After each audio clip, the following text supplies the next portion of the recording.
kagaya ng pastel na maalat, no? Kasi di ko mabuksan. Hindi siya maalat yan. Naramdaman mo na ba minsan na hindi ka pinapahalagahan?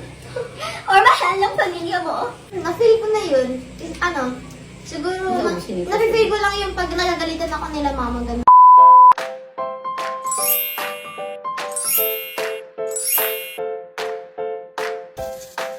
Ilang beses ko na ngang natitikman tong chicken pastil na to at ipapatikim natin ngayon yan sa kanila. Magmumukbang tayo ng chicken pastil. Napakabango! Look at this! Hindi siya maalat. As in, saktong-sakto lang yung lasa niya for me. Kaya nakakailang bilet ko nito eh.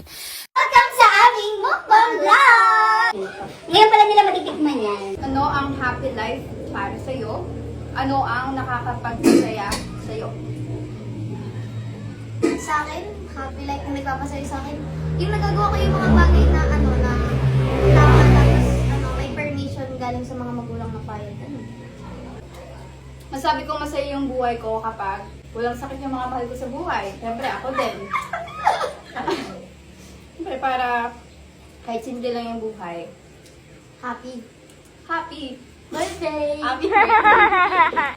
Yung lahat kami nasa loob ng iglesia ni Cristo. Tapos matibay yung pananampalataya. Yung talaga pinaka masaya ako. Yung walang nanghihina. Walang nanghihina sa pananampalataya. Yung walang weak. Tapos lahat nasa tungkulin. Diba? Lahat nasa tungkulin. Ganun. Sobrang saya ko na noon. Kahit mahirap ang buhay. Pero kung mayaman tayo sa pananampalataya.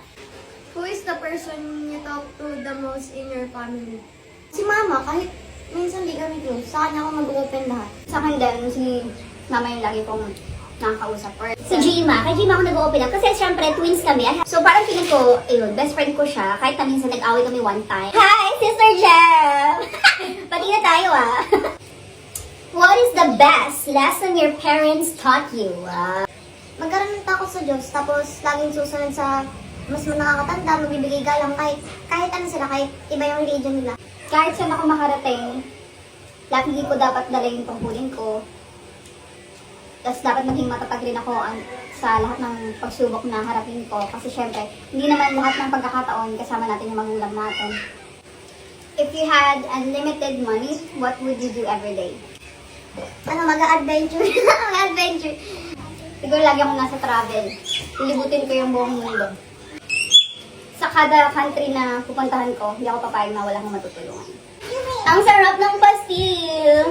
Kung meron akong unlimited money, ang gagawin ko talaga, bibili ako ng bahay at lupa, mga investments. And then, lahat ng mga mahal ko sa buhay mayayaman na. Lahat may bahay at lupa. Pag hindi kita mahal, walang bahay. Anong gusto mong marating sa buhay? Magkaroon kami ng maayos na bahay, ganun. Papapasaya mo na yung magulang mo, magbili mo na yung gusto nila, tapos pangatong bahay para sa nila. If I were given a chance, gusto ko sana maging flight attendant. That was my dream when I was in high school. Never ko pang na-feel na hindi nila ako mahal. Kasi kahit naman ginagalitan nila ako, alam ko naman para sa ikabubuti ko yun. Dito nag-ano. If you could live anywhere in the world, where would it be? Dream country ko sa London. Tapos kasama ko sila lahat. Ang mga snow-snow. Oh, tapos INC na kami lahat. Switzerland. Switzerland. Parang feel ko, dun ko makita yung, araw-araw makita yung magandang creation nila sa Switzerland. Switzerland. Galit. I wanted to live sa bahay banana. O sa Switzerland din ako. Gaya-gaya ako. Yun talaga. As in, parang paradise talaga.